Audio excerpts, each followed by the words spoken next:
tardes.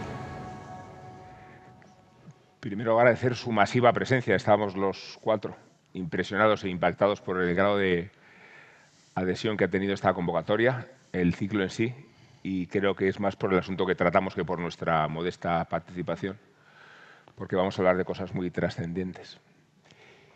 Y aprovechando que el Pisuerga no pasa por Burgos,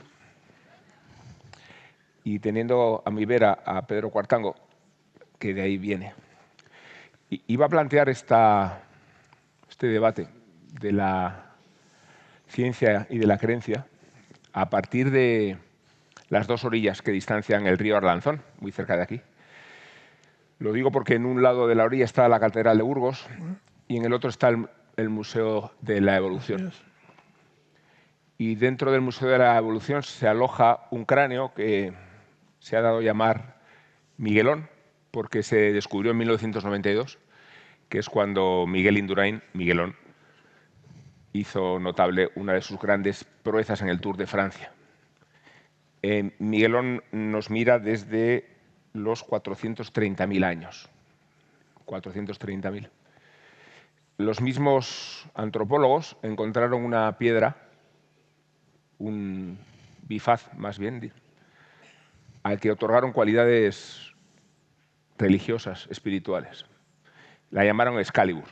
No digo que fuera muy original el nombre, pero sí fue muy original interpretar que hace 500.000 años los homos que entonces habitaban la Tierra tenían una concepción espiritual, vamos a llamarlo así, y de hecho ese bifaz de cuarcita tenía la peculiaridad de que cuando se metía en el agua adquiría el color rojo y parecía un corazón.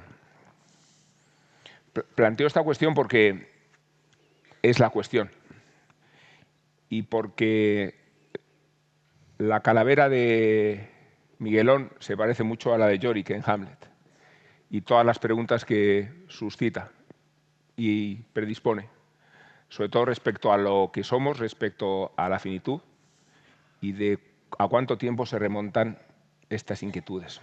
No son propias solo del Sapiens Sapiens.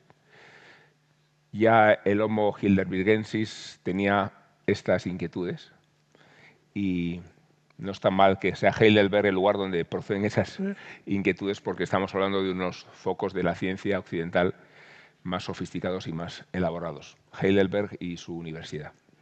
Tenemos tres maneras de plantear este debate: desde el plano biológico-científico, cronobiológico, desde el plano psicológico-social, y en el caso de Pedro Cuartango, lo llamo Pedro porque es un amigo histórico, desde el plano del pensamiento y de la filosofía, lecturas no excluyentes, lecturas todas compatibles.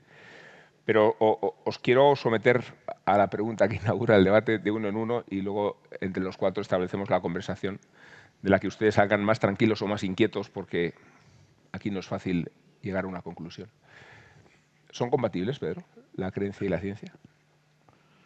Yo creo que no existe una incompatibilidad radical entre la ciencia y la fe, aunque son dos campos distintos.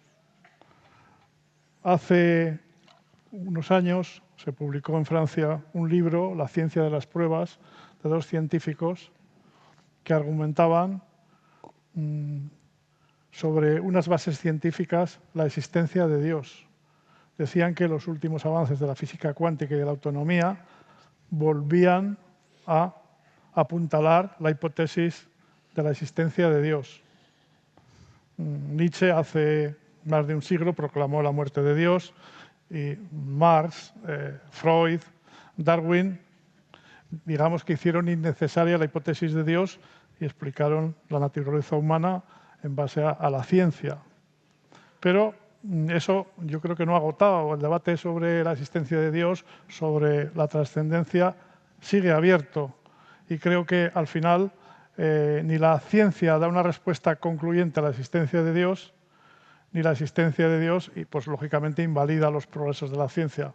Creo que son dos planos distintos y al final se trata de una creencia personal. Y acabo ya con una anécdota que creo que centra muy bien este debate. Tuve la oportunidad de hacerle una entrevista a Stephen Hawking cuando vino a España a inaugurar un observatorio, lógicamente por escrito, y le pregunté, ¿cuál es el origen de la materia? ¿Y sabéis lo que me respondió? Una leve oscilación de la nada. La propia respuesta deja abierta todas las cuestiones. Sujetándote a la pregunta, o no sé si a la frase de Hawking, ¿qué respondes tú a la cuestión? Creo que estoy bastante de acuerdo con mi colega de que son dos tipos de pensamiento diferentes. En un caso se trata de verificación e invalidar hipótesis, por lo menos decidir si una hipótesis es falsa, si es verdadera nunca se puede confirmar. Y la religión empieza por la conclusión y de ahí se derivan las premisas, o sea que es bastante diferente el sistema de pensamiento, pero mucha gente puede mantener las dos cosas como compatibles. Lo que sí me parece claramente incompatible es la intromisión de la religión en la ciencia. Y probablemente en el sentido opuesto también sería incompatible para otros. Pero me parece que la intromisión de cierto tipo de religiones en particular, como el evangelismo en Estados Unidos, se opone directamente a la ciencia de modos que no se ven en otras religiones en donde es considerado compatible. Por ejemplo, para el catolicismo la evolución es compatible con la creación. Para el evangelismo no, y entonces sienten tienen una motivación muy intensa para interferir en los temas políticos, para introducir museos de la creación, libros de texto en los colegios en donde se enseñe la creación en biología en lugar de otros conceptos y, bueno, por supuesto, adquirir poder político para poder llevar a cabo este tipo de agenda. Y eso me parece que si no hay otra alternativa sería mejor que la ciencia no se meta con la religión en la mayoría de los casos, si eso hace que la religión no se meta con la ciencia. Dolores tiene... Perdón, no voy a obstaculizar un aplauso, por favor, háganlo, ¿eh? No.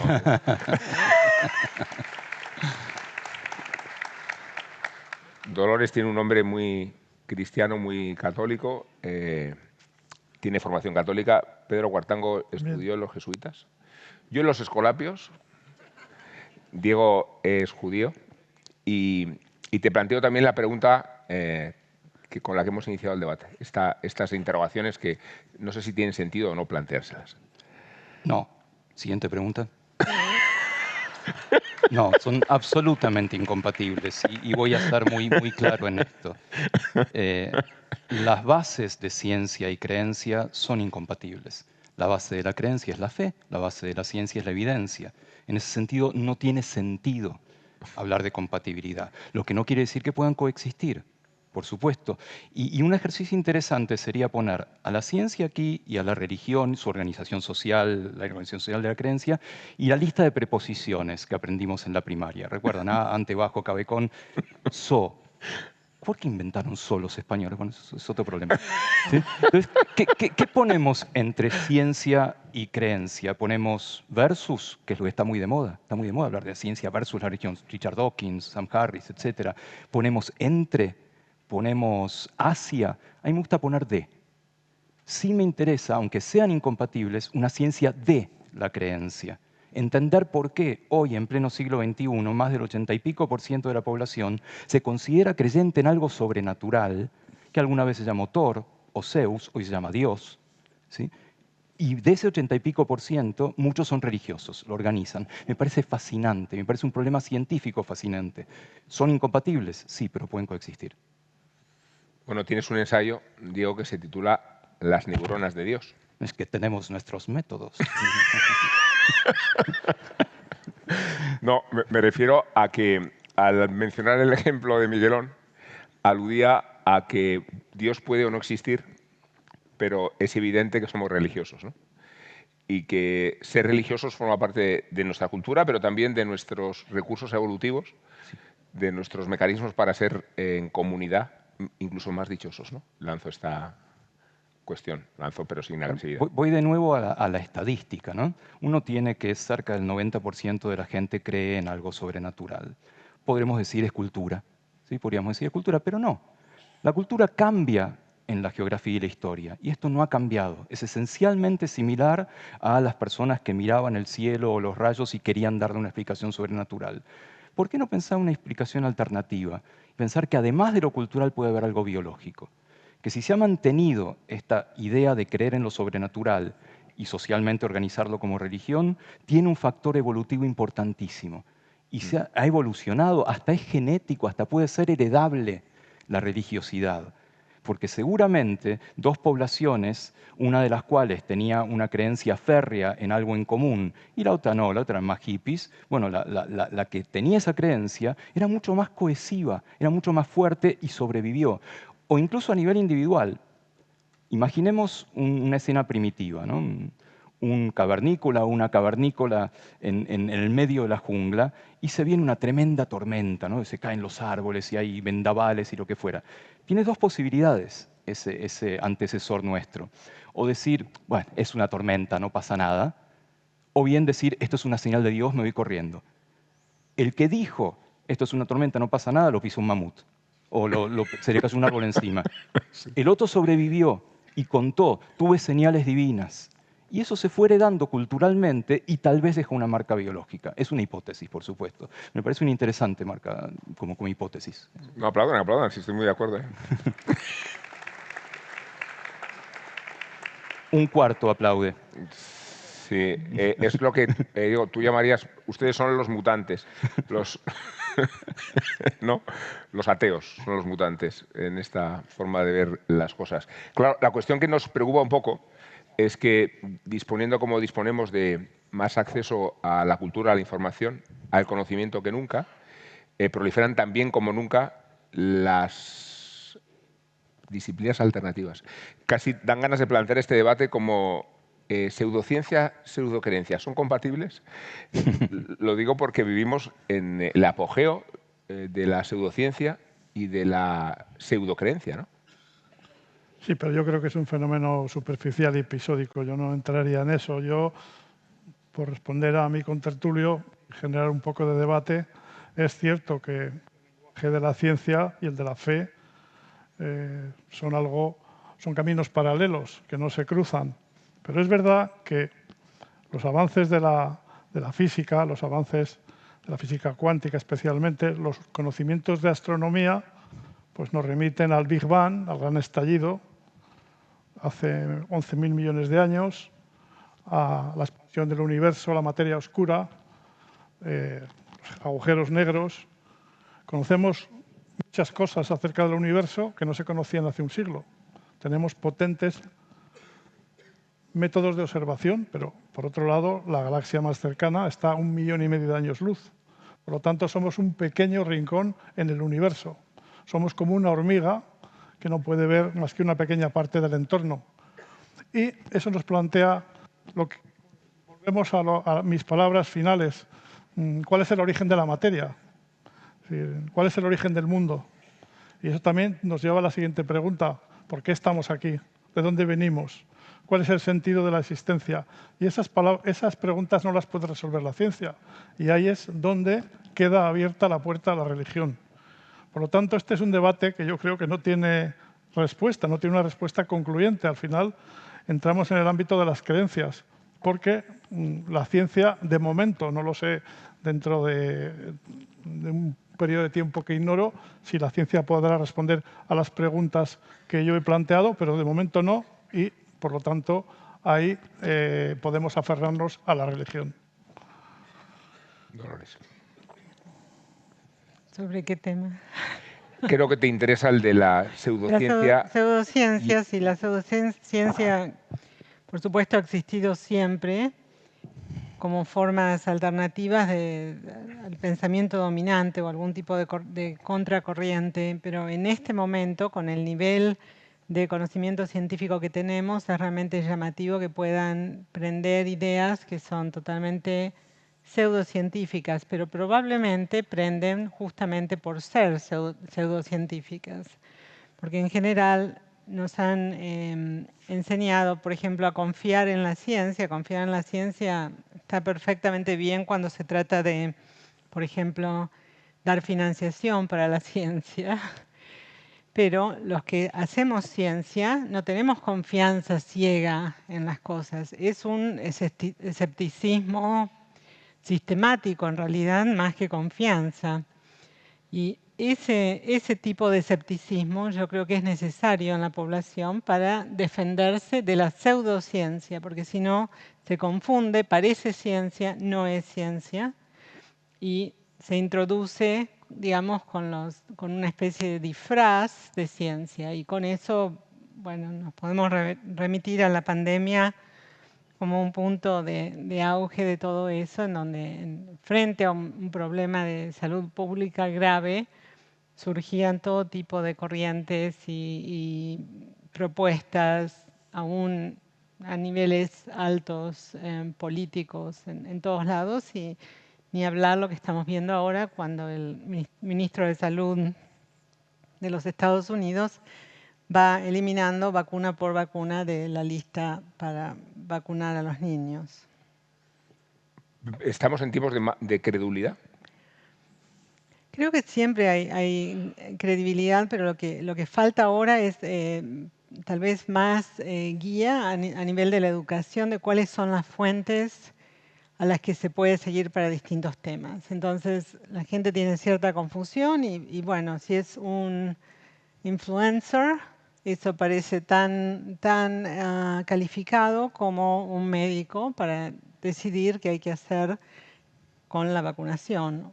Y eso creo que lleva a creer en las fuentes equivocadas por la falta de discernimiento. Por ejemplo, si uno instituyera en las escuelas o enseñara que es inmoral para los políticos meterse en el tema de la vacunación, eso probablemente protegería a las generaciones futuras cuando vieran que sale un político a decir, no, yo estoy en contra de todo lo que dice el grupo científico sobre cómo abordar una pandemia. Eso me parece que sería una orientación en cuanto a enseñar qué tipo de fuentes son potables y además enseñar qué conductas tienen que ser claramente sancionables dentro de una sociedad, tales como el ingreso político a controlar la salud por motivos políticos. Había un informe reciente del BBVA que aludía a que un porcentaje muy significativo de españoles no creían que el hombre hubiera ido a la Luna, ni siquiera las 6 veces posteriores. Así es. Y había un porcentaje de terraplanistas que casi llegaba al 10%, que era todavía más inquietante, ¿no? Con estas estadísticas nos podemos manejar y temer una especie de pulsión oscurantista, no lo sé cómo plantearlo. Con respecto a las pseudociencias, mi posición es que es una variedad muy grande de disparates y hay que elegir a cuáles enfrentar, pues no podemos enfrentar todos. El terraplanismo, por ejemplo, es un disparate absoluto. Que se diviertan, no me interesa. Por el contrario, la pseudociencia que niega avances en salud pública, ahí tenemos que plantar bandera. Ahí como científicos, como científicas, como ciudadanos no podemos dejarlo pasar, porque estamos vivos gracias a las vacunas y al agua potable y a la revolución verde o a los antibióticos. Por lo tanto, hay gente que no está de acuerdo con esto. Hay gente que dice que tal vez cualquier pseudociencia, cualquier creencia disparatada es una puerta de entrada, ¿no? Como si el terraplanismo fuera la marihuana de la pseudociencia. ¿Sí? Como que, reír no les convierte en cómplices. Pero me parece que como científicos podemos dividir eso, y en particular aquellas pseudociencias que atacan a cuestiones probadas de salud pública no debiéramos dejarlas pasar. El problema es que están muy bien construidas. Hay trabajos publicados que muestran que las fake news llegan a más gente, mucha más gente, y mucho más rápido que una noticia o algo basado en evidencia, porque no lo sabemos construir tan bien, no tenemos esas herramientas como científicos y como científicas, tenemos que aprender. Tenemos que aprender y esa batalla sin duda darla. Cuando algo compromete la salud individual o colectiva, no podemos dejarlo pasar. Yo solo quería decir que estoy totalmente de acuerdo con Diego. Efectivamente, las realidades materiales las leyes de la física, incluso el conocimiento de las ciencias sociales, pues naturalmente tenemos que guiarnos por el método científico, es que no hay otro, para explicar la gravedad de la Tierra o la aceleración de un cuerpo tenemos que recurrir a la física. Lo que pasa es que yo, insisto, vuelvo a mi punto de partida. Por supuesto, estoy totalmente de acuerdo con vosotros en la crítica de la pseudociencia, de la superstición, pero vuelvo a mi punto de partida. Las creencias, tal como yo las entiendo, empiezan donde la física, la ciencia no es capaz de aportar respuestas. Y yo he planteado esas cuestiones, ¿no? Kant lo llamaba paralogismos. Kant decía que sobre, por ejemplo, la existencia de Dios no se podía establecer un fundamento racional, que era un paralogismo, y él era creyente, pero decía que al final eso pertenecía al ámbito de la fe. Y yo creo que eso es... no debemos apartarnos tenemos que guiarnos un poco dentro de esos parámetros, ¿no? Porque efectivamente el debate sobre la fe no lo podemos, centrar en la pseudociencia o en este tipo de superchería, porque en eso estamos de acuerdo los tres y creo que una gran parte del público. Eso Yo también. no tiene ningún sentido. Pero estamos de acuerdo. El problema es la vigencia que adquieren y respecto al otro campo antagonista de la pseudociencia, que es la pseudocreencia, no te digo, ¿no? Porque tú en tu obra, El enigma de Dios, dices que Dios no ha muerto, pero se oculta. Y me temo que en el ámbito de la pseudocreencia proliferan como nunca los fanatismos religiosos, ¿no? Y creo también que ahora que vivimos un periodo de aparente o presunta espiritualidad, mucha de la connotación religiosa en realidad está relacionada con la cuestión identitaria. Totalmente de acuerdo. Y no con la fe y el espíritu. ¿Qué os parece esta cuestión? Yo estoy totalmente de acuerdo. Yo creo que ahora mismo hay un renacimiento de lo religioso en la sociedad española, que es un fenómeno muy complejo de analizar, entre otras razones por el disco de Rosalía, por la película Los Domingos, por el libro de Byung-Chul Han sobre Simone Weil, y si vemos las estadísticas del CIS, hay más gente que va a misa, aumenta el porcentaje de creyentes, ¿no? Yo creo que ese es un fenómeno sobre el que tenemos que pensar, pero eso tiene mucho que ver, yo creo, primero, con la incertidumbre del hombre contemporáneo, con el consumismo, con la insatisfacción vital de las personas, y también la religión está siendo manejada políticamente como un signo de identidad, ¿no? Y eso es sumamente peligroso. Creo que eso sí que tenemos que criticarlo, pero yo sigo insistiendo en que eso no es una argumentación que rebate la creencia en la existencia de Dios. Creo que en este punto estoy de acuerdo que la incertidumbre, la necesidad de vínculos sociales más intensos llevan a inclinarse por un tipo de práctica que es esencialmente colectiva y muy emotiva, que eso realmente cumple un lugar y llena una función dentro de lo que vemos contemporáneamente, que es un mundo cada vez más desagregado, de soledad, falta de trabajo, bueno, varía, pero eso es una constante sin duda. Y la manera de agruparse, yo creo que eso es totalmente positivo, mientras que no sea, tiene que ser prosocial, pero la religión es prosocial generalmente, no en todos los casos, pero la mayor parte de las religiones son prosociales. Y bueno, eso me parece que tiene un impacto positivo en general en agruparse y en el tema de salud y salud mental, ¿no? Sí, no olvidemos que las religiones son fábricas de respuestas. Y lo digo en el buen sentido esto. Los libros sagrados de todas las religiones más o menos modernas son libros de respuestas, no de preguntas. La ciencia, por el contrario, te deja con preguntas, ¿sí? Y ahí tenemos un poco, es una lucha un poco desigual en ese sentido. Las respuestas te dejan tranquilo, te dejan cómodo, te bajan el estrés. Y cuando digo te bajan el estrés es un fenómeno fisiológico. Una persona religiosa que tiene respuestas aseguradas tiene menos estrés. Por tanto, hasta se puede enfermar menos. ¿Sí? Lo cual estoy hablando bien de la religión, no estoy hablando en términos peyorativos en este sentido. ¿Sí? Por el contrario, el camino de una pregunta científica nunca se agota en una respuesta, sino que abre nuevas, además de que es complicado llegar a esas respuestas, es ansiogénico. O sea, realmente los científicos somos ansiosos en ese sentido, sí, sobre todo a la hora de pedir financiamiento, ¿no? Pero realmente es algo que de nunca acabar. Pero quiero también coincidir nuevamente con Pedro. Me parece que dio en el clavo. La pregunta es más epistemológica, otra cuestión. ¿Qué pregunta podemos decir que es una pregunta científica o no? Claramente la de la existencia de Dios no es una pregunta científica, es una pregunta válida, por supuesto, ¿sí? Y hay mucha gente que ha escrito cosas extraordinarias a propósito de esto, pero no es una pregunta científica. ¿Sí? Por tanto, ahí es donde está la incompatibilidad, tratar de mezclar dos mundos, dos magisterios, como decía Stephen Jay Gould, que no son mezclables. ¿Sí? Uno te da respuestas y es maravilloso y por eso se ha mantenido. Esa es una de las explicaciones por las cuales la religión está en boga y en tiempos de incertidumbre particulares como ahora, así como hubo otros en el pasado, hay más religiosidad. Te da certezas y eso nos hace bien.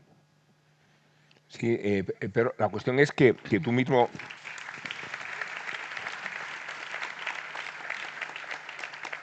En el ensayo que hablábamos antes del enigma de Dios, planteas efectivamente el terreno del misterio, ¿no? Pero además con toda premeditación. Y ahí donde se producen, emanan los hábitos con los que tendemos a la espiritualidad a través de la cultura, a través de la experiencia artística, a través de la literatura, a través de las artes, ¿no? Los canales que el ser humano ha ido creando como casi plataformas de elevación. Hay digamos, yo distingo en el libro, hablo que hay dos campos. Hay un campo que es el de la gente que son ateos y también el campo de los creyentes que comparten la seguridad. Unos creen que no existe Dios, otros que sí que existe. Y luego el campo del agnosticismo, donde yo me coloco, ¿no? Que es el campo de no saber. Y creo que la cuestión sobre Dios y sobre el sentido de la vida sigue abierta. Yo estudié en París filosofía y vivía en una residencia muy cerca de donde vivían Sartre y Simone de Beauvoir. Les veía por las noches, ¿no? Y yo pues soy muy sartreano, ¿no? Creo que el hombre carece de esencia, es pura existencia. El hombre se tiene que construir y se construye en las elecciones, como decía Sartre.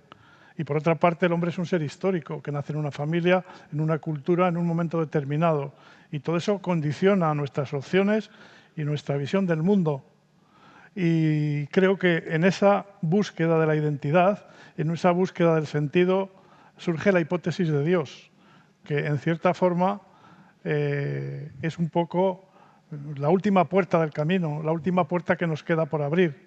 Y desde ese punto de vista me parece que este debate y esta reflexión pues no se salda, es algo que queda abierto y que al final estamos en el ámbito de las opciones personales. No sé si me he ido un poco por las ramas. Dos cosas. Una, con respecto a lo que dice Pedro, yo no estoy tan seguro de que Dios haya sido un invento por la existencia, sino por la angustia frente a la muerte, que es muy humana. No sabemos si otros animales la tienen. Los humanos, la angustia frente a lo desconocido en la evolución humana ha sido extraordinaria. Es lo que nos ha permitido avanzar. ¿Nos da miedo a la noche? Dominamos el fuego. ¿Sí? Nos da miedo algo, inventamos algo. Nos da miedo a la muerte, no tenemos nada que inventar, inventamos a Dios. Es una fuerza, es una idea muy fuerte esta, y todas las religiones tienen un afterlife, tienen no te preocupes, va a haber algo más. Las religiones, digamos, judeocristianas monoteístas, ¿sí? o la musulmana al mismo tiempo. Así que creo que esa angustia, que ha sido maravillosa, porque es la base de la tecnología, también ha tenido ciertas salidas hacia creencias en una vida más allá, etcétera, porque de nuevo nos calma, nos hace bien. ¿Sí? Voy a encontrarme con mis seres queridos, etc. Y la otra cosa muy breve, que dijiste una palabra fundamental, Rubén, en esto, que es la palabra misterio, ¿sí? Que también es un parteaguas entre ciencia y religión. La ciencia no puede aceptar, hasta aquí llego, el resto es misterio. ¿Sí? Que del resto se ocupen otros. O sea, puede aceptar, hoy llego hasta aquí porque mi tecnología no me permite, pues ni siquiera sé formular la pregunta, porque no me alcanzan las palabras. Pero una ciencia positivista tiene que decir, mañana voy a llegar un poco más allá, dentro de 100.000 años voy a llegar bastante más allá, y va a seguir habiendo misterio. Pero nuestro rol es robarle secretos a la naturaleza. Eso es lo que hace profesionalmente un científico. Por el contrario, alguien que se rija por preceptos religiosos acepta el misterio como parte de esa religión. Y ahí es donde es uno de los centros de la incompatibilidad. No es malo, ¿sí? Pero no me odien, ¿sí? No estoy diciendo que una cosa es buena y otra es mala, sino que son diferentes. Y uno podría decir, pero hay científicos religiosos. Claro que los hay. Y algunos científicos extraordinarios, ¿sí? Por ejemplo, el director del proyecto Genoma Humano, ¿sí? Harry Collins, un cristiano renacido, que él busca en el código genético las palabras divinas, justamente. Yo sospecho que esa compatibilidad de científicos naturales, estoy hablando de gente de ciencias naturales, y religión necesariamente superficial. Sospecho. Si uno rasga un poco, tiene que haber una incompatibilidad, tiene que haber una contradicción, ¿sí? Porque no son compatibles decir hasta acá llego, el resto se lo dejo a Dios. Y si, y si Teilhard de Chardin tuviera razón... Perdón. No, digo, si Teilhard de Chardin tuviera razón, sí, él, en un libro muy importante, escrito en los años 50, El fenómeno humano, dice que el universo ha sido creado la materia por Dios y que Dios ha programado las leyes de la evolución, la idea de Leibniz, ¿no? Del relojero universal.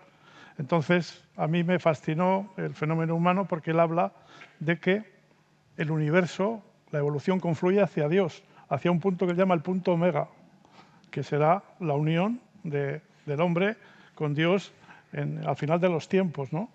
Es decir, que también esto entronca con la filosofía de Spinoza, la idea de una sustancia divina. Sí. Entonces, lo que yo te planteo, Diego, es, ¿no será una trampa de la razón? ¿No será que detrás de todo esto existe un Dios relojero que ha programado unos designios que nos escapan a los seres humanos? Estamos en 1853, acaba de salir El origen de las especies de Darwin, se agotó en 3 días, ¿sí? Eran poquitos libros, pero se agotó, ¿sí? Y inmediatamente se generó un juicio con esta pregunta de plantea, ¿sí? A ver, vos, Darwin, explícame cómo se llegó a algo tan complejo como el ojo, ¿sí? O cómo se llega a un mecanismo tan complejo como algo de relojería. La respuesta de Darwin, que no estaba en el debate, es tiempo, ¿sí? La evolución se basa en tiempos no humanos, tiempos evolutivos. Y este mismo argumento, que efectivamente lo escribe muy bien Teilhard de Chardin, es lo que estaba mencionando Dolores hace un rato de pasa en las últimas décadas, en Estados Unidos y otros lugares. Es el argumento del diseño inteligente, ¿sí? Que trata de darle un tinte cientificista a las hipótesis creacionistas, ¿sí? Y no lo son. De nuevo, yo no estoy haciendo un juicio de valor diciendo esto es bueno, esto es malo. Una hipótesis creacionista, disfrazada o no disfrazada, no es científica. No puede decir esto comenzó con algo que nunca vamos a explicar y después sí, después vienen las leyes de la evolución. Hoy no podemos explicar, y soy el primero en admitirlo, yo no tengo idea de qué es el origen de la vida ni qué quería decir Hawking, que apareció no una, no dos, sino 3 veces en Los Simpson, ¿sí? Y la tercera vez Homero lo recibe diciendo, oh no, ese maldito lisiado otra vez. Me parece maravilloso para recibir a Stephen Hawking, ¿sí? Esto de las ondulaciones de la nada, hablará de cosas que yo no entiendo, ¿sí? Cosas de físicos, que acá se discutió algo de esto, por supuesto. Pero está diciendo, lo estamos explicando, no necesito esa mano divina, ¿sí? Son, insisto, magisterios separados. Decir que hay un diseñador inteligente es decir, hay creacionismo. No es posible meter eso en la teoría de la evolución. Bueno, pero este debate que estamos teniendo está reproduciendo los mismos términos que el que tuvieron Frederick Coplestone, un jesuita inglés, y Bertrand Russell en la BBC a finales de los 40. Entonces, Coplestone, que tiene una magnífica historia de la filosofía, yo creo que es la mejor, argumentaba, era el argumento al final tomista de las 5 vías, la causa primera. Todo tiene que tener una causa. la materia tiene que tener una causa. Por lo tanto, el universo no se puede explicar por sí mismo. Frente a eso, Bertrand Russell sostenía que el universo no tiene por qué tener una causa. Y estamos ahí, volvemos otra vez a ese callejón sin salida, ¿no? Entonces, te lo digo un poco para pincharte, ¿no? O sea, porque al final acepto tu razonamiento, que es impecable todo lo que has dicho sobre la evolución, sobre la ciencia, y no te puedo contradecir, pero al final yo te puedo preguntar, ¿pero cuál es la causa primera? Jesuitas 1, biólogo 0. Es decir, no, es que la respuesta es muy insatisfactoria, porque es no sabemos. La respuesta científica es no sabemos, y no necesito invocar una fuerza divina para decir no sabemos. La ausencia de evidencia no es evidencia de ausencia en ese sentido, ¿no? Entonces, no sabemos es muy fuerte. De hecho, no sé es la mejor respuesta que puede tener no solamente un científico, sino un profesor de ciencias. Cuando viene un estudiante y nos dice cómo funciona tal cosa, inventamos cualquier verdura, pues somos los profesores, obviamente. No, digamos no sé, porque eso nos va a permitir pensar el experimento. ¿Cuál es la causa primera? No lo sabemos. Los que más cerca están son los físicos, posiblemente, ¿sí? Que están bastante chiflados, además, ¿no? Pero están más cerca y andás a ver qué quiere decir eso de la oscilación en la nada. Eso. Seguramente es una metáfora cuántica, ¿sí? Que Sí, yo sí, desconozco completamente. Y no sabemos. Entonces, por eso se puede generar este debate que es tan enriquecedor para todas las partes, ¿no? Dolores, te veía gesticular. No, con los temas que se vienen discutiendo, que son muy interesantes, algunas cosas quiero, un par de cosas quiero marcar. Una es que... Dios. Esto es una psicofonía. Esto es la voz de Dios que nos habla. Bueno, una es que no todas las religiones tienen una visión de Dios, ¿no? Para empezar, el budismo y el taoísmo, y ni hablar probablemente de religiones tribales, en donde en realidad la construcción de un Dios monoteísta surgió en el Mediterráneo bastante tardíamente, ¿no? Sé que la idea de que haya un gen que predisponga para eso no me parece factible. Sí, lo que existe es herramientas o vulnerabilidades, como sea, las dos cosas, biológicas que producen ansiedad y mecanismos defensivos, psicológicos y sociológicos para afrontar la ansiedad. Y eso, bueno, puede arreglarse con Dios, con meditar enfrente de una pared, lo cual no supone ningún tipo de Dios, o también con una teoría conspirativa. Y eso ahí es el tema, me parece, más importante actual. No es tanto la oposición ciencia-religión, sino la oposición ciencia con cualquier cosa, que es lo que se ve del otro lado y que vos mencionabas, ¿no? De gurús, vendedores de distintas ideas, los que sostienen que la Tierra es plana, etcétera, etcétera, etcétera, incluidos los que hablan del secreto, que si uno imagina que algo va a pasar, efectivamente va a pasar. Ese tipo de ideas me parece que es en las que nos tenemos que centrar porque son realmente socialmente nocivas.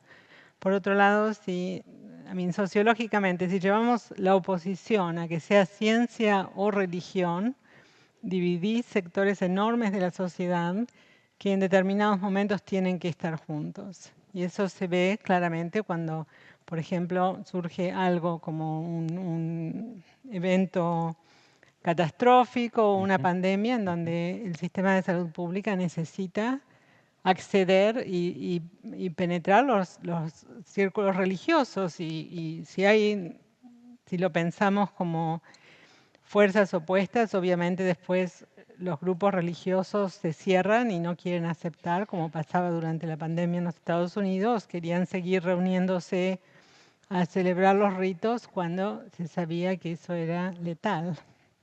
Sí, por eso mencioné antes el impacto de los fanatismos, ¿no?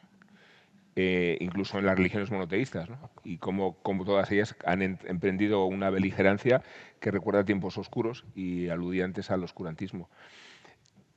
Iba a decir que en realidad, para sospechar de la existencia de Dios, Pedro, perdona, ¿no te parece demasiado humano Dios? Por antagonismo. Y lo digo porque todo lo que no somos parece serlo Dios en su nuestra finitud respecto a la suya, nuestro poder respecto al suyo. Y creo que eso valida a Feuerbach cuando decía el hombre que ha creado Dios a su imagen y semejanza. Me recuerda muchísimo Dios, perdón por la blasfemia, en este territorio pues, me la juego, a los ovnis, porque son sospechosamente humanos, ¿no? Y los extraterrestres, con su forma humanoide, nos remiten mucho a una iconografía muy propia como para considerarla ajena a nosotros, ¿no? Y en ese mismo contexto, creo que a ninguno de los que estamos aquí nos satisface del todo la idea del motor original respecto a una pregunta mucho más concreta y específica, ya, pero ¿de mí qué va a ser, no? De mí cuando desaparezca. La idea esa de la nada, creo que connota un debate mucho más específico, ¿no? A mí me dicen, mira, Rubén, hay una fuerza original, un motor, pero cuando fallezcas se acabó todo, ¿no? Quiero decir que hay esas angustias que nos remiten a lo humano que es Dios en la medida en que parece que es un espejo antagonista. No cabe duda de que la idea de Dios, hay una proyección del ser humano y Diego hablaba de una base sociobiológica y es cierto, ¿no? Y también comparto el análisis de Feuerbach. Al final el hombre, la idea de Dios es una proyección de las necesidades del hombre, de buscar un sentido a lo que hace, de tener una seguridad en que hay algo más allá. Todo eso es verdad y es inevitable que haya una antropomorfización de la figura de Dios. Ya lo decía Demócrito. Demócrito decía los germanos ven los dioses rubios, los nubios los ven rubios, al revés, los nubios los ven negros, o sea, cada uno proyecta su propia imagen en Dios, ¿no? Y nosotros de niños hemos crecido con la imagen de un Dios de barba blanca en una nube, pues no sé, con el dedo hacia la tierra. Eso es verdad, o sea, tenemos que ser conscientes de que hay una proyección ideal de la idea de Dios, pero eso tampoco ofrece una respuesta categórica, ¿no? Sobre el origen de la materia, sobre el sentido de la vida. No sé, yo es que sinceramente no tengo ninguna respuesta. Y uno de los enigmas es la existencia del mal en el mundo. Lo que sucedió en Lisboa en 1755, que en 20 minutos el terremoto provocó la muerte de 30.000 personas y destruyó la ciudad. Y eso dio lugar a un gran debate entre Leibniz, Kant, etcétera, y Voltaire. Voltaire, ¿no? Voltaire fue el que sostuvo que era una catástrofe natural, que no sé, que Dios no aparecía por ningún sitio. Y escribe Cándido, ¿no? Claro, y escribe Cándido, ¿no? Entonces, quiero decir que es verdad, acabo ya, es verdad que la figura de Dios es una proyección.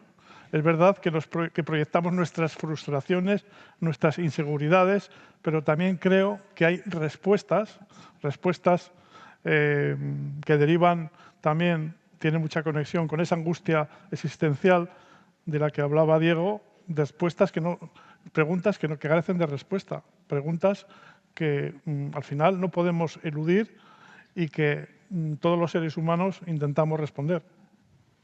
Diego, pero si la creencia se convierte en un recurso evolutivo y forma parte de nuestra biología, eso quiere decir que necesita mucho tiempo de asimilación los hallazgos científicos que desmienten ciertas certezas, ciertos dogmas.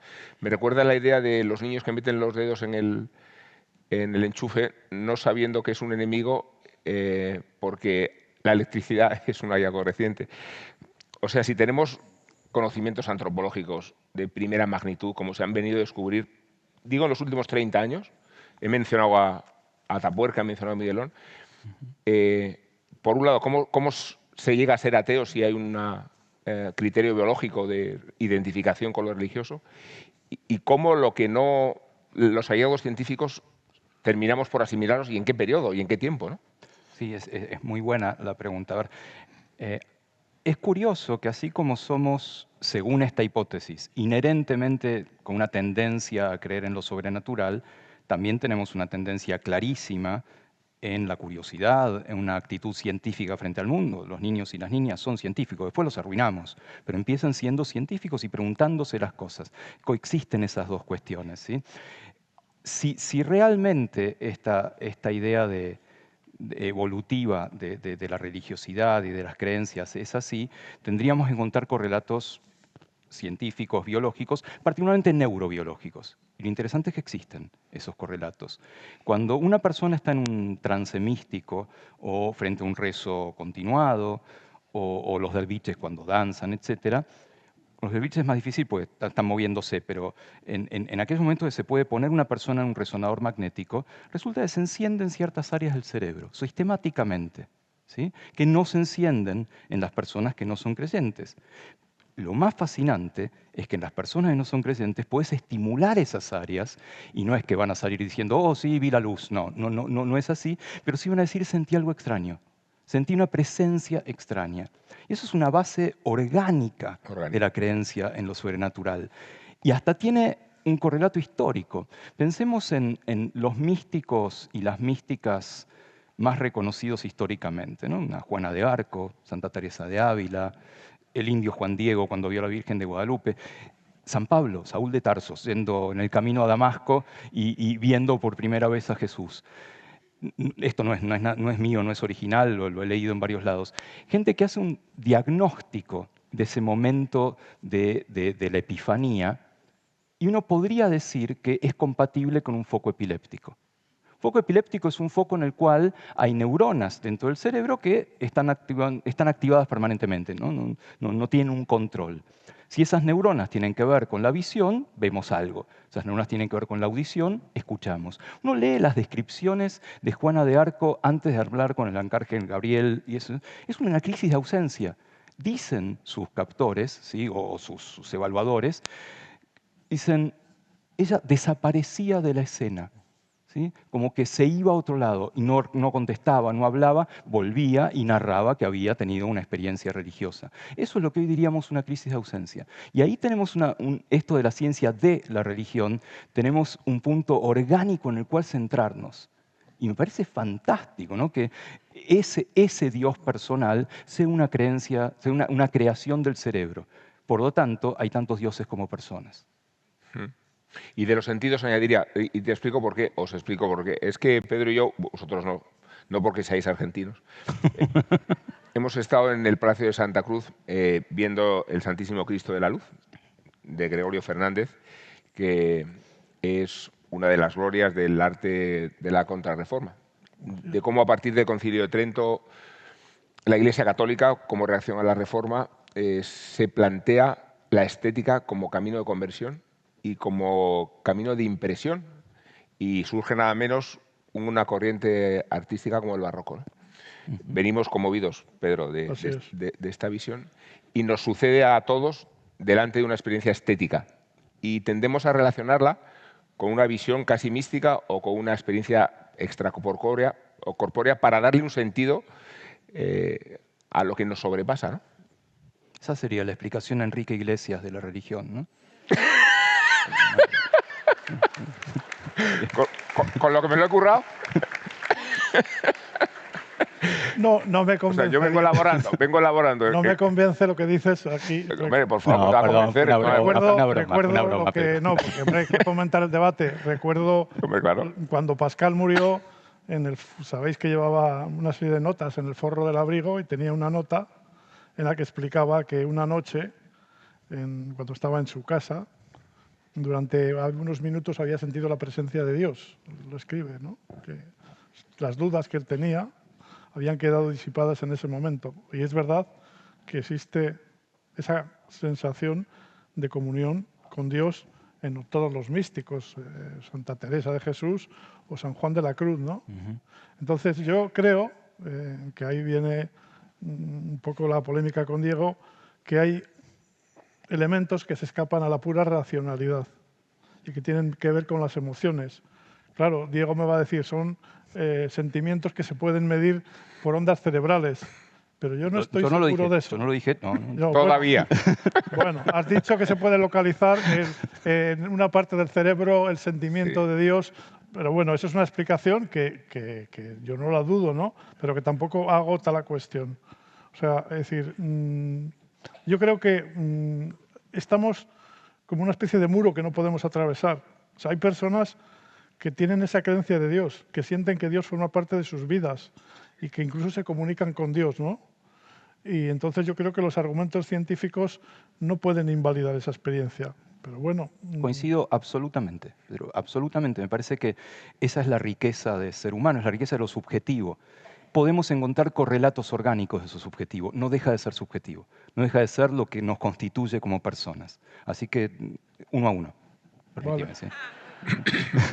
Es que al mencionar a Pascal, creía que te ibas a referir a la apuesta, que también la recoge Graham Greene, por cierto, y menciona a él, vive con arreglo a que Dios existe, apuesta a que existe, ¿no? Si existe, fíjate lo que ganas, y si pierdes, en realidad no pierdes nada. Pero os voy a poner una corrección que le hace Cioran. Y dice Cioran, lo peor del cristianismo es que sea verdad, ¿no? Condenarnos a la vida eterna. Claro, hay que conocer a Cioran desde su extremo de su pesimismo. nihilismo, ¿no? Y pesimismo, ¿no? No, yo no estoy de acuerdo con el argumento de Pascal, y eso que soy un devoto lector de Pascal, ¿no? He peregrinado por algunos escenarios de su vida en Francia, pero no, yo creo que el argumento de la apuesta pascaliana no se sostiene, porque al final dice, no, apuesto porque me conviene, porque si gano la ganancia es infinita y si pierdo no pierdo nada, pero eso es un argumento voluntarista. En este caso sí que podría compartir las críticas de Diego hacia la superstición, porque me parece que al final el argumento de Pascal no se sostiene. Digamos que en todo caso hay religiones, las monoteístas por ejemplo, que sí tienen una connotación ética aquí y ahora, sin expectativa de trascendencia, que si hablamos de las religiones de la tolerancia y de la conciencia del prójimo, forman parte de nuestro espectro cultural y de nuestro ámbito ético y filosófico, sin necesidad del tercer día, sin necesidad de una expectativa de resurrección, ¿no? Este silencio quiere decir que sí, ¿no? Es un silencio aquiescente. Sí. Bueno, tengo entendido que hay que dar el turno a ustedes también para hablar de estas cuestiones. Igual, Rubén, lo que acabas de decir, obviamente es otra de las funciones de la religión, establecer preceptos éticos. Me parecería que no hablaría del todo bien de nosotros como humanos si necesitáramos a las religiones como sostén de lo ético, pero que lo son, pero yo confío en que también podríamos tener preceptos éticos más allá de una organización religiosa. Totalmente de acuerdo, eso es el imperativo categórico kantiano. La fundamentación de Kant de la moral no es religiosa. Kant formula el imperativo categórico que básicamente, aunque es unas simplificaciones, actúa con el prójimo como quieres que el prójimo actúe contigo. Efectivamente, la ética no tiene por qué tener una fundamentación religiosa. Vamos a las preguntas del público, no sin antes hacer la broma que acostumbra hacer un cómico italiano que se llama Corrado Guzzanti. Dice que hemos creado a Dios para tener algún lugar donde destinar las blasfemias. Suele funcionar mejor. Bueno, a ver, por favor, las preguntas de ustedes a propósito de este debate. Aquí en la primera fila tenemos, aquí habrá un micrófono de destinar, a ver.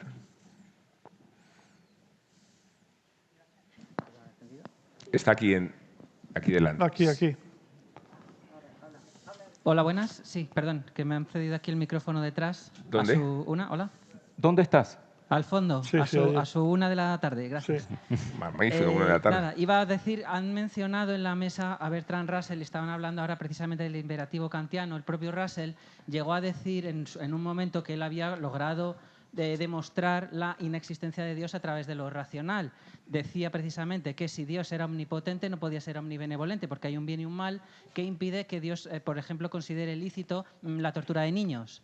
Y yo era un poco lanzarles a ustedes en la mesa desde el punto de vista pues eso, de esa creencia, de la ciencia, incluso de la psicología, si esa simplificación excesiva que acabo de hacer de Bertrand Russell ha sido de alguna manera superada para seguir manteniendo este debate. Gracias.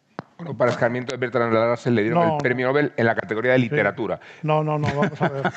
A mí me parece que esa objeción de Bertrand Russell es fundamental. Yo la comparto. Yo creo que la mayor impugnación a la existencia de un Dios omnipotente, previsor, un Dios que vela por los asuntos humanos, es la existencia del mal en el mundo. ¿Cómo se puede justificar la existencia de Dios con el Holocausto, con el genocidio de Pol Pot o con los desastres que hemos visto los que estamos aquí? Que todos, no hay aquí personas que tengan más de 80 años y, sin embargo, hemos visto tremendos desastres humanitarios. Hemos vivido una reciente pandemia. Vemos la muerte de niños, vemos cosas que son sumamente imposibles de justificar y de racionalizar. O sea que yo creo que sí que es verdad que, a pesar de que los teólogos católicos responderían a esta pregunta diciendo no, es que el hombre es humano, el hombre tiene libre arbitrio y por lo tanto el hombre es el que causa el mal, pero no es una respuesta satisfactoria. Antes hablaba del terremoto de Lisboa.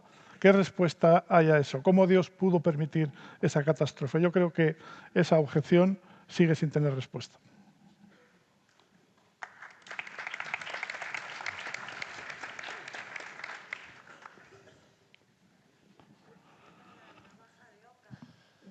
Bueno, yo me gustaría citar a Albert Camus, no me acuerdo exactamente la frase, pero sí del concepto, que decía algo como: los dioses cambian y evolucionan con las sociedades y no viceversa.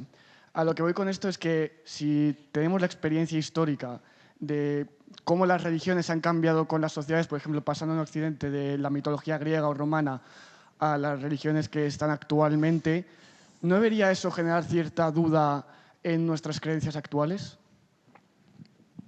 Muy breve respuesta. Ahí es donde yo creo que hay que separar creencia en lo sobrenatural de religión. Creo que la creencia en lo sobrenatural no ha cambiado tanto. Primero eran más animistas, ¿sí? El rayo, el sol o lo que fuera, pero era creer que había una fuerza sobrenatural detrás de los fenómenos naturales. Es lo mismo que ocurre actualmente. Las religiones sí cambiaron. Entonces, según lo que yo estaba tratando de decir, las religiones son un componente eminentemente cultural, eminentemente social, mientras que la creencia tal vez sea un poco más por el lado biológico. Eso es no estoy contestando nada de lo que preguntaste, pero quería separar las dos cuestiones nomás. Bueno, y respecto al libre albedrío, ¿tú has escrito al respecto? Sí. Es un tema muy polémico en neurociencias, el libre albedrío. Hay experimentos, hay un experimento muy famoso de la década de 1970 en la Universidad de Nueva York, en el cual se le pide a una persona que cuando se le ocurra mueva un dedo. Ese es el experimento, ¿sí? Y ahí van sus impuestos, sí. Cuando se te ocurre, mueve un dedo, sí, así, tiki, tiki, tiki. Y al mismo tiempo se le mide la actividad electroencefalográfica, o sea, qué le pasa al cerebro de esa persona. Y se le pide que diga un sí, una palabra, o lo que fuera, cuando decide mover el dedo. Entonces, sí, tic, sí, tic, sí, tic. El electroencefalograma se prende centésimas de segundo, es un montón, antes de que la persona diga que decidió mover el dedo. ¡Chan! No funcionó. De nuevo.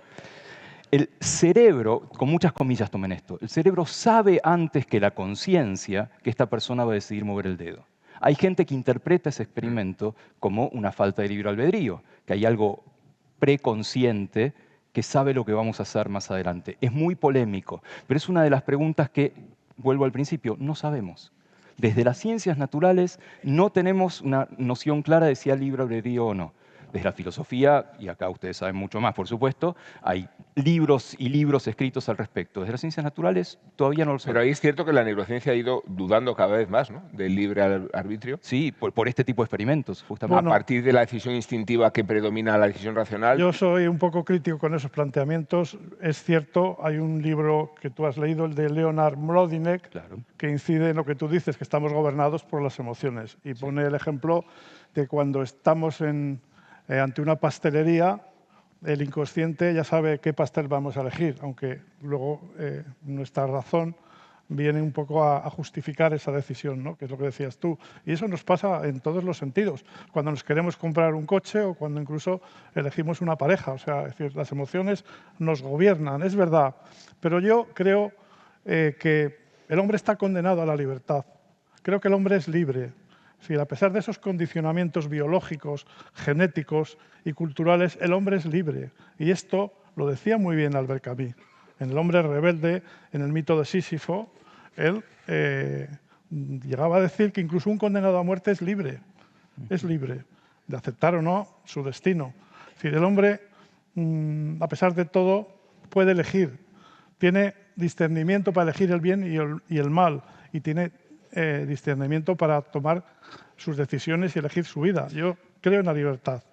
Y yo no creo que decir, la biología nos condicione, creo que por encima de todo existe la razón y existe la capacidad, la autonomía individual. Algo muy breve en apoyo de lo que está diciendo Pedro. La biología cambió muchísimo. El descubrimiento de la genética, sobre todo, nos convirtió en una biología determinista. Ya está, ya sabemos todo. Sabemos los genes, son las instrucciones para hacer cosas, ya está. Y resulta que no es así. Y la biología está cambiando radicalmente al respecto. Somos la mezcla de dos cosas. Somos lo que traemos de fábrica, lo que heredamos de papá y mamá, y eso tiene límite. Eso sí es determinista. Pero también somos lo que hacemos con lo que traemos de fábrica. Lo podemos llamar cultura, ambiente, religión, y eso no tiene límite. Y la biología está aceptando eso. Hace un tiempo le hicieron un reportaje a una gran escritora argentina, una cuentista, se llama Eve Ward, y le preguntaron, dígame, Eve, ¿se nace escritor? Y la respuesta de esta mujer fue, no, se nace bebé. Sí, claro que sí. Y sobre eso se construye un escritor, una psicóloga y lo que fuera. Y la biología está aceptando eso, de la importancia enorme del ambiente sobre el destino de los genes. Genética y epigenética, ¿no? Epi quiere decir sobre, justamente. Sí, eso es. ¿Alguna cuestión más? Sí, Seguro que sí. ahí. Y allí también. Allí mediada la sala. Hola, buenas tardes. Bueno, yo quería preguntar sobre todo es algo referente a la física cuántica, ¿no? Porque la ciencia y la creencia, la pregunta es si son compatibles, ¿no? Yo, según mis conocimientos de física cuántica, que son -5, yo la física cuántica nos ha venido a traer como que ahora la respuesta ya no es si es o no compatible, ¿no? Es como que la física cuántica ya te dice que sí y no es compatible. No sé si me explico, ¿no? O sea, y es como la existencia de Dios, ¿no? Ya, bajo mi punto de vista, la física cuántica nos viene un poco a abrir un poco la mente para saber que puede que haya una respuesta que sea el y, ¿no? Que sí existe y no existe, las dos cosas, ¿no? Entonces yo quería, ¿cómo ven la física cuántica y este planteamiento para responder a esto de que si son compatibles y puede ser que sí y no? Muchas gracias. ¿Seguridad? Sí. Por favor. No, yo iba a decir, si hubiera un físico cuántico en la sala, por favor. Eso. Que se levante, por favor, y lo digo en serio. Es buenísima la pregunta. Creo que ninguno de nosotros está capacitado para contestar. Propongo en serio, y lo digo de verdad, con todo el respeto a la pregunta y con atención al que esté en condiciones de responderla. Esto nunca ha sucedido en un debate público, que se levante un físico cuántico a responder una pregunta que me parece interesantísima. Por eso planteo en serio esta posibilidad. Entre tanto, alguno se anima. Te diría un físico cuántico a lo mejor que depende del observador. Porque en el gato de Schrödinger, claro, el gato está vivo, está muerto, depende en el momento que se levante la caja, ¿no? Y pues Dios está vivo, está muerto, depende del observador. Es una interpretación Eso se va a saber en la orden jesuítica, eso que acabas de decir, ¿eh? Nos vamos a encargar. A ver si van a excomulgar a Pedro, por favor, ¿eh? No era esta la idea. Entre tanto, alguna cuestión más. Aquí delante también hay una mano levantada. Por favor, ahí en la quinta fila a la izquierda. Pues recogiendo un poco el planteamiento que hizo al inicio Dolores de esta compatibilidad o incompatibilidad ciencia-creencias, ¿no? Que planteabas que el problema estaría en que la ciencia reorganice las creencias o creencias en ciencia. Yo estaba todo el rato pensando en cómo las creencias a veces, bueno, muchas veces, generan política pública, ¿no? Que es parte de también lo que planteaba Diego de separar cómo las creencias deberían ir independientes de algunas ideologías políticas. Lo voy a aterrizar, por ejemplo, en el caso de derechos sexuales y reproductivos, que lo venimos viviendo los últimos años, ahora el último año, de forma pues bastante crudenta. El caso es que, pese a Hemos intentado, desde algunos espacios que trabajamos en derechos sexuales y reproductivos, intentar esa separación hablando desde el recurso de los derechos y desde el derecho a la salud, en este caso, ¿no? Hablando de datos científicos sobre la implicación que tiene el no reconocimiento de algunos derechos en la salud de las mujeres y la salud en general, que no solo hablo, sino en términos de información, prevención, acceso a los recursos. Sin embargo, eso no funciona, no solo porque socialmente siga habiendo una cierta rechazo, sino que además estamos viviendo como hay políticas públicas que rechazan y están teniendo una repercusión en la población, ¿no? Y decíamos, ¿qué podemos hacer frente a eso? Porque hay una serie de discursos, como estamos viendo, y como decías también antes, Diego, que las fake news llegan antes, ¿no? Y que por muchos discursos que hagamos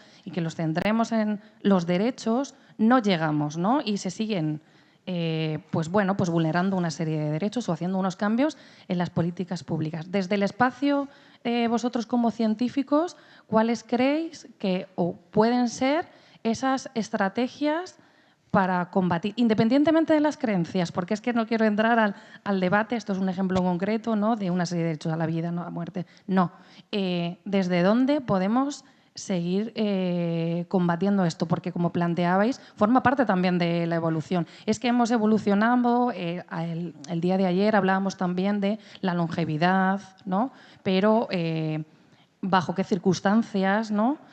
¿Cuáles son las estrategias que creéis que se pueden adoptar o desde la ciencia deberíamos adoptar o cómo? Gracias.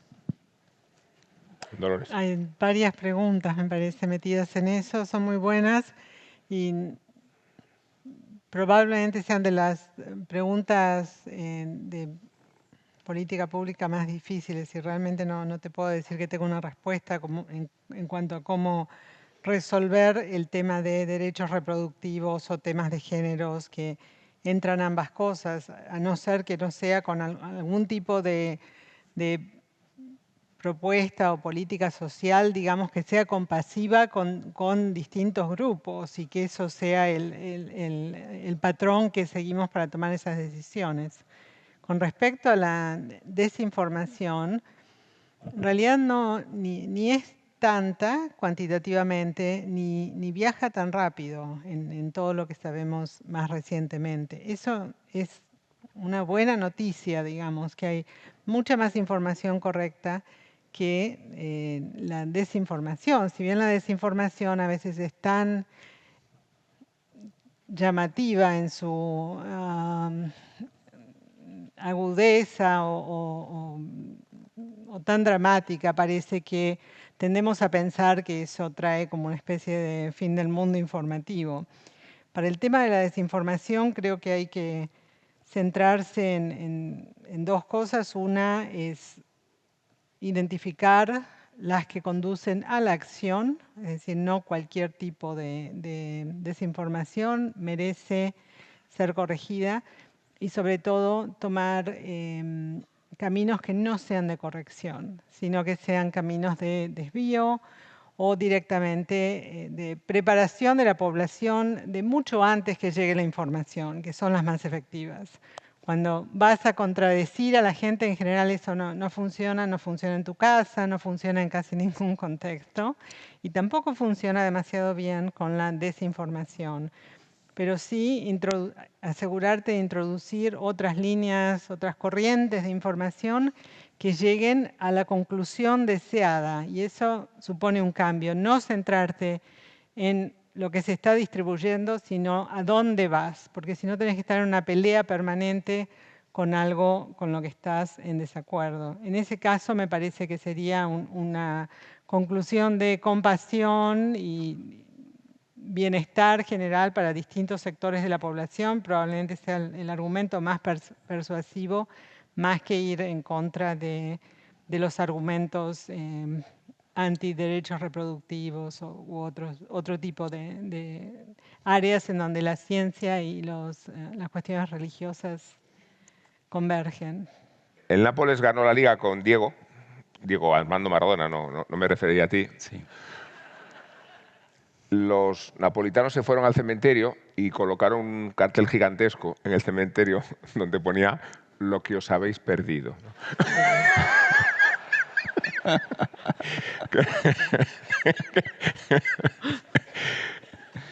Así que no sé si Maradona es una creencia o si es una religión, pero es el mejor jugador que hemos visto.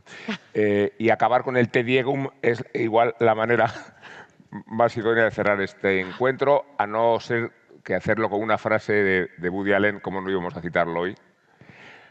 No aquella que se produjo en el Festival de Cannes cuando presenta Encontrarás al hombre de tus sueños, era la muerte, el hombre de tus sueños, y le preguntaron qué pensaba de la muerte y dijo Woody Allen, estoy totalmente en contra.